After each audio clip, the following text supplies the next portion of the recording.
Welcome to The Queen's Lair, a lifestyle podcast. Get inspired by our latest tips and information about small business, entrepreneurship, natural hair, travel, food, and even relationships.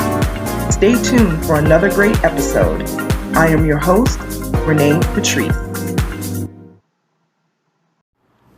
Welcome back, everybody, to my podcast. Thank you so much for tuning in once again. There has been a lot going on in the past few days, and there's a lot to unpack. So let's get started.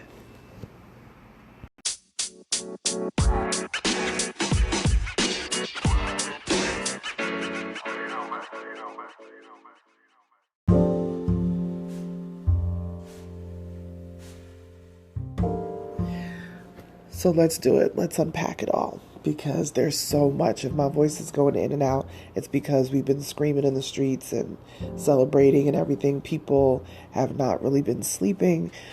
People have been pretty much up all day yesterday, today, this morning. You know, it's been really crazy. But it's just a monumental time. I did post on my Facebook and I said, it feels like 2008 all over again. And it really does. I lived in D.C. when Obama was brought into the presidency in 2008. I was in D.C. in 2012 as well.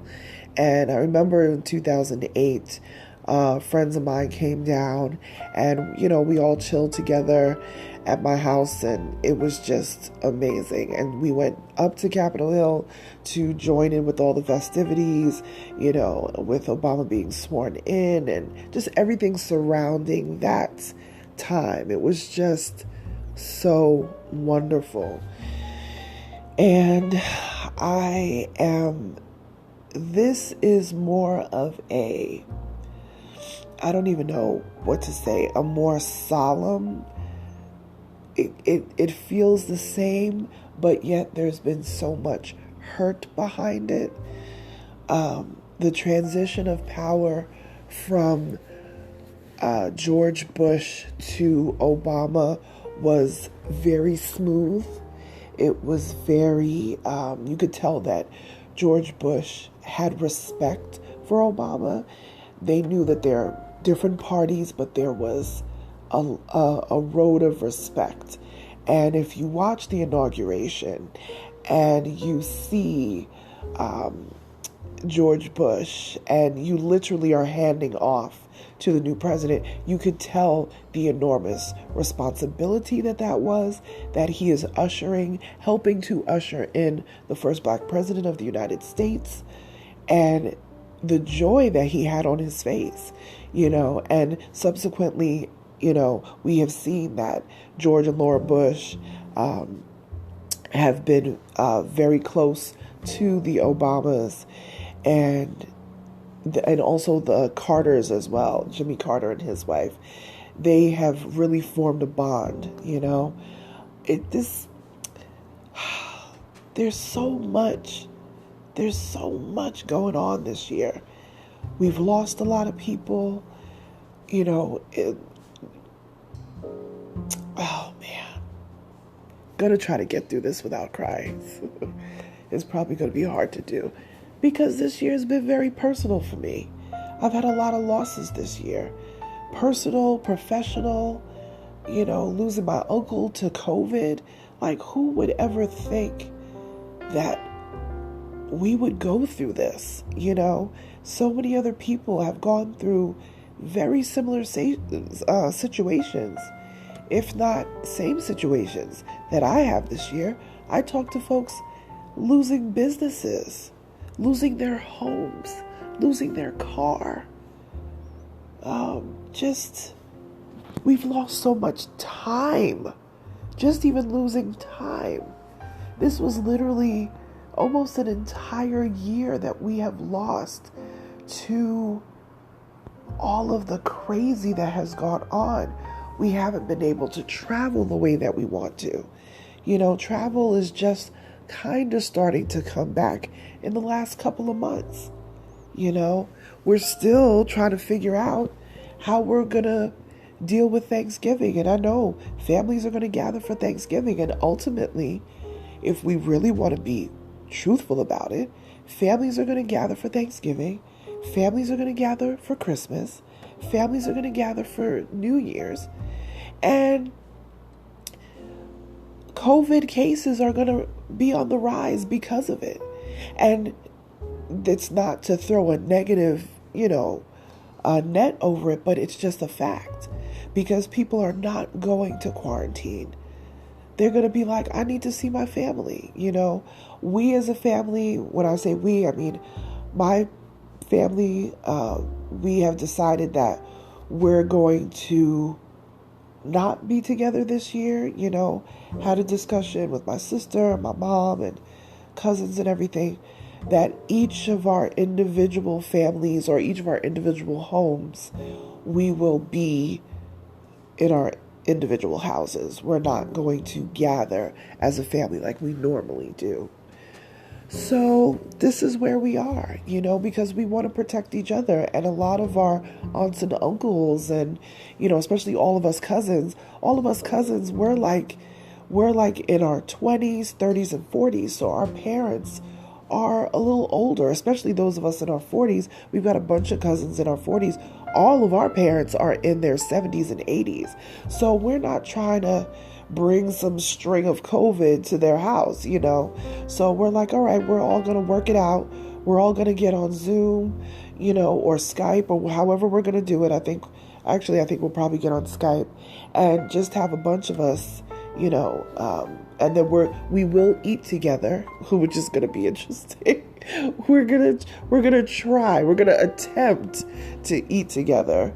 But through Zoom or Skype or whatever. So we're going to figure it out. Of course, I'm the technical person on this, so I'm going to try to figure it out for everybody. But this has just been, and I've got a stuffy nose too, because I just feel like going in and out of warm to cold and warm to cold. It has just been crazy. But yeah, I have, honestly, there's a lot of work to do. There's absolutely a ton of work to do. I know that we're celebrating right now and we're enjoying, this win. I really, the win itself for Pennsylvania to come through clutch the way that they did is just incredible. And I don't even know quite what to say for Pennsylvania to flip blue, and for Georgia. It's like Georgia is a red state through and through, tip to toe. I mean, and for them to flip blue, oof. Now, we all know that there's going to be residual votes and provisionals and whatever else are going to come through, over the next several days. And I think each state will certify, I guess, sometime in December or whatever it is. But from what I'm understanding, that, even if everything else came in for Trump, he still would not have enough to win. So, of course, the projections and everything speak to Biden, and he's had his acceptance speech. We don't know if Trump is going to concede. By law, he doesn't have to concede for, Biden to move forward. So we're not really worried about that. But we have really been through a whole lot. We have been through 4 years of just, uncertainty, 4 years of racial bigotry and upheavals that we haven't seen, quite frankly, since probably the civil rights movement. We all know all the folks that are going around and, being racist and whatever, however you want to call it. It's not that they just started this yesterday. They've always been that way. But the thing is that this administration has been the catalyst of making these type of people comfortable to be able to yell obscenities, at folks that they feel are different than them. And we really have to look at ourselves and be like, okay, how did we get here? How did we get here? Because people are like, well, the administration did this. You can say the administration did this. The administration did that. They did. They did a lot of things. But the bottom line is, we the people put them in office. And when I say we the people, meaning voters, put that man in office. Okay? So the fact that we even got to a place where that America would even put someone like that in power, after so many things that we have overcome in this country is far from perfect. This country has had atrocities known and unknown to man. So we're not claiming no type of innocence because, listen, okay? America's history and background is not clean by far.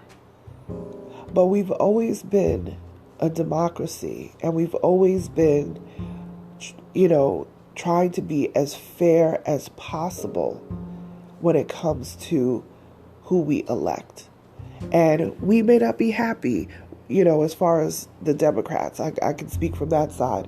We may not have been happy when Republicans were in office, but after you get over your being upset, you say, okay, we got work to do. This is who is in office. This is who the people chose. Let's get to work. But the transition between President Obama and Trump was just such an ugly one, where Trump literally threw out plans and blueprints for things that we need right now. You got rid of the task force that deals with epidemics, pandemics, infectious diseases, and look what has happened with COVID. It has run rampant. And I know people keep saying, well, the majority of people who get it, nothing happens to them. They're asymptomatic. Listen, when you have a disease, virus, whatever, that is like 40-50% asymptomatic, that's actually very dangerous, because that means that a whole lot of people are walking around with it and they don't know. It's actually better if the cases of getting sick happen quicker, and then the incubation time could be 2 weeks. So you could be fine for a week, and all of a sudden, day 8, day 9, you start to get sick. That is the reason why this thing is running rampant so fast. And then the refusal to wear masks. Listen, I don't like the mask thing either, but you know what? Make it fashion. I got some fashionable masks, matching my outfits and, all that kind of stuff. That's an opportunity. Well, I'll tell you this, I always try to bring it back to entrepreneurs. That's an opportunity to brand yourself. Put your business name, your brand on your mask. People are going to see that mask all the time. That's an opportunity to brand yourself. That's an opportunity for you to be creative. If you love to sew, start making some masks, because the masks aren't going anywhere anytime soon. So figure out the pain points of the different masks that people are wearing, and find out what people are complaining about with the mask. And then you create a mask that answers that problem. Boom. Like, we have to think beyond what we're used to and what our parents used to tell us to do. Take that and expound on it. Take that and make it bigger than what it currently is. Take that idea and run with it, because we have time. Us gathering and partying in the club and we may go out to dinner every now and then. Some people may, but a lot of people are feeling like, I don't need to be doing that right now. And we're coming into flu season. So a lot of that is just not happening. A lot of states will close again. And they're still restricting a lot of things. There's no big conferences happening, none of that stuff. So the music industry, the Broadway, completely shut down. Some shows are starting to film. I know here in the Atlanta area, Tyler Perry Studios is open and they're filming, but I'm telling you, it's stressful. They have to be COVID tested. I believe it's every couple of days. That's a lot. And they have to quarantine in between that time. So not that you can't go out and do things, but they have to be very strategic about how they do it. So it's just a whole lot. I know there was friends of mine and that are going to do shows and being a part of productions in Canada. They had to quarantine for 14 days before production started. It's a lot. So you got all of your performers, your celebrities who used to do appearances and things like that. People are pivoting to the web. Comedy shows are happening on the web. Concerts are happening on the web. All kinds of stuff because we had to find another way to go. Even with my business, a major piece of my business was going and speaking, doing speaking engagements. So now it's turned to the web. Now doing those classes I used to do in person, I'm now doing them on the web. Speaking engagements for different conferences, everything has moved online. And it's going to be like that for a while.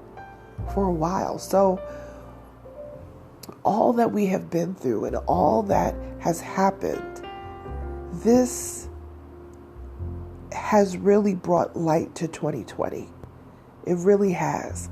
We no longer will have a person in office who supports hate, who supports just the tearing down of our military, who supports the tearing down of people who may be different than you. The tearing down of just anything right and good. There's been this angry air and tone over the country ever since Trump came into office. And like I said, it's not just him, because he's only bringing out of people what was already there. And people are so upset with that, people are upset with having him in office, but you know what? The more I think about it, maybe he needed to be in office for us to dig up all of these ills that we still have. And it has literally put a mirror in front of us for us to look at where we are as human beings, as mankind, as, however you want to phrase it. So I'm totally blown away by all of this. I think it's amazing. And then on top of that, this is a president our new president, who had the most votes in the history of the presidency. Like, what? This man was the VP to the first black president of the United States of America for two rounds. And now he's coming into office and he's got the most votes ever in the history of our country. Where are they doing that? In America. Okay.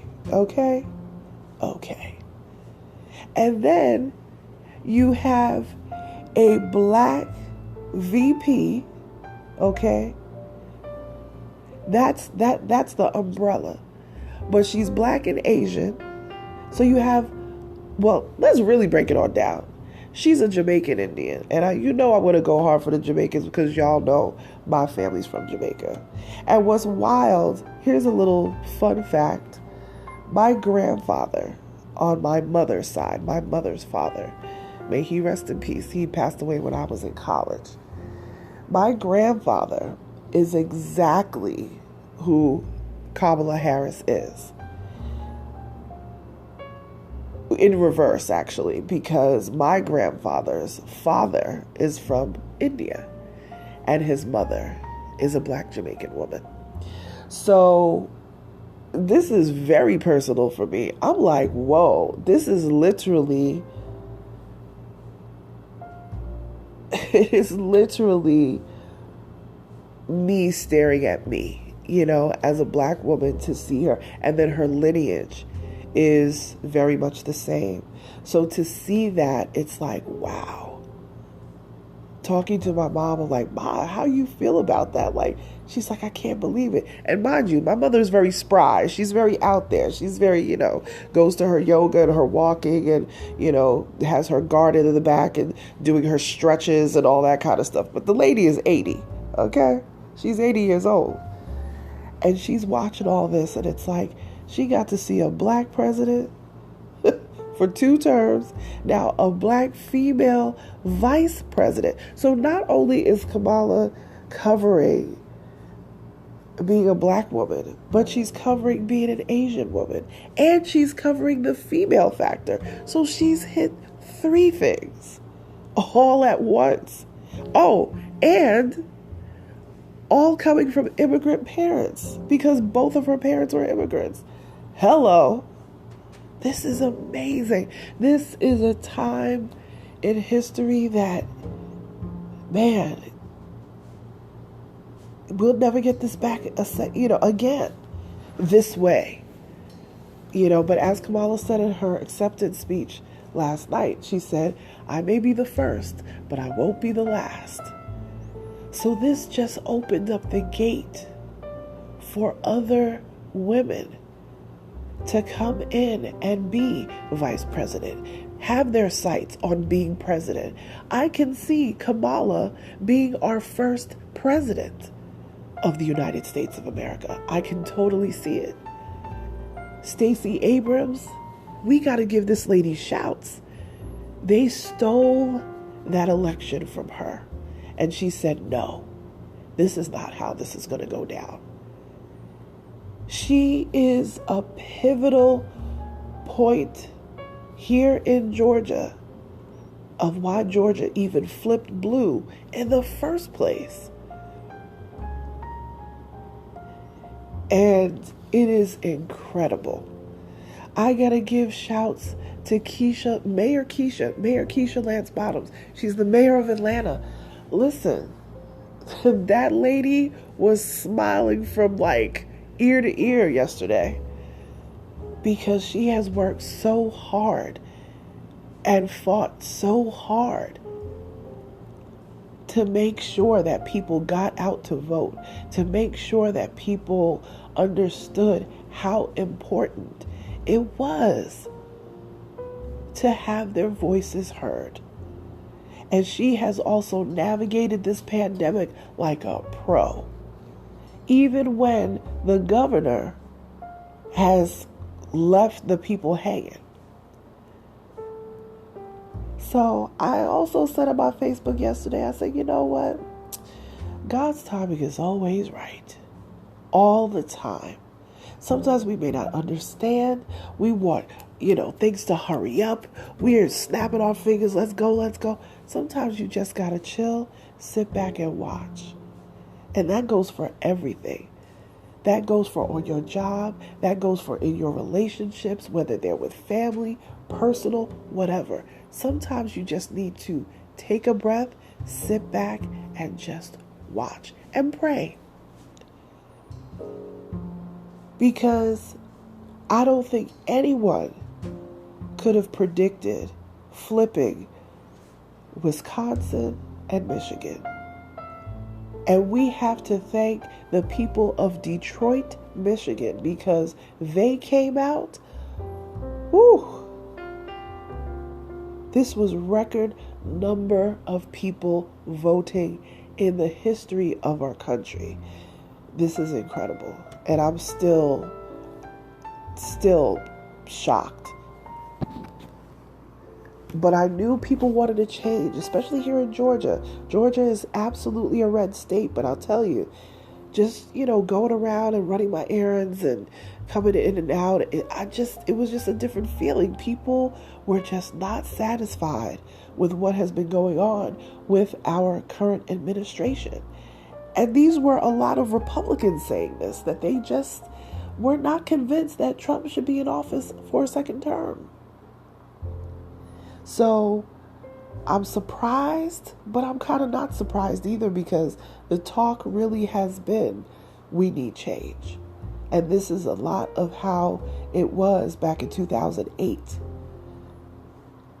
But, as much as I'm, not a fan of Trump, and I've never minced words about that, I'm hoping that he can come to some sort of solace with what's going on, and that he would transition properly to the Biden administration, because it's imperative. This is a very critical time for the country, financially, health-wise. This is a major, major thing. New health care coming up for Obamacare is coming up very soon. I already got emails and everything, pick the next health plan or stay where you are or whatever. And we need to get this whole health thing and COVID stuff under control before all of that goes down. We really need to know where we stand with that. It can affect millions of people who are staring at right now losing their coverage, or who have lost their coverage already. So we need to stand on that. We need to get on that really quickly. From what I understand, Biden is supposed to be unveiling his COVID plan on Monday. And I'm like, this dude is not playing around. He's not playing around. So hopefully he is taking the task squad plan that they had, when he and Obama were in office. I hope they're revising that plan. That's probably because they don't have to recreate the wheel. It's already there. It's just that Trump decided to throw it to the side. So hopefully they will be able to revise that plan and figure this out, because we definitely need to figure out a way to slow the spread of the virus. We really do. All the gatherings and everything. And I know we've been out there gathering and all of that. And I'm so glad I've seen all these different cities celebrating, and it's amazing. And most people, 99% of the people I saw were wearing masks. So thank you, folks, for doing that.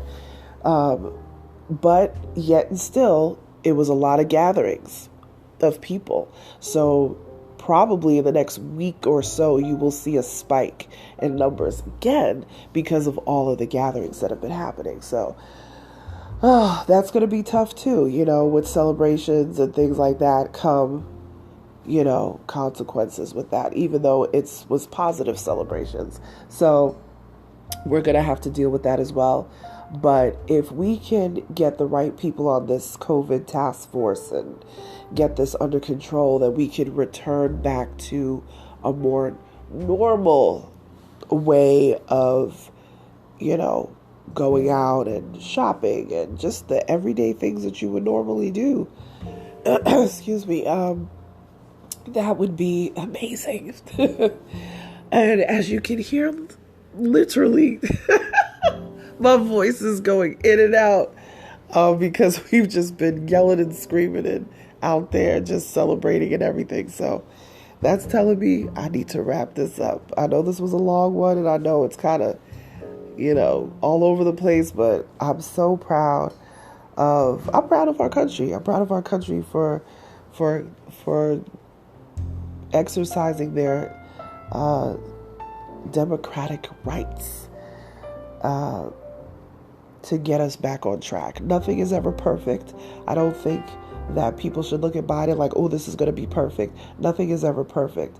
But we need to be set back on track. And I feel like this is a train that was derailing, and it's been derailing for the past 4 years. And now it's set back on a new track. So congratulations to Joe Biden and Kamala Harris. We got a sister as a VP, y'all. Like, seriously, I'm happy. feel real happy. So, man, this is a lot. This is a whole lot. Thank you guys for tuning in. I will be back. I'll definitely be back. We're in the middle of a new season. Actually, this is season 16. So take care of each other. That is really what this is about. I'll talk to you guys soon. Bye.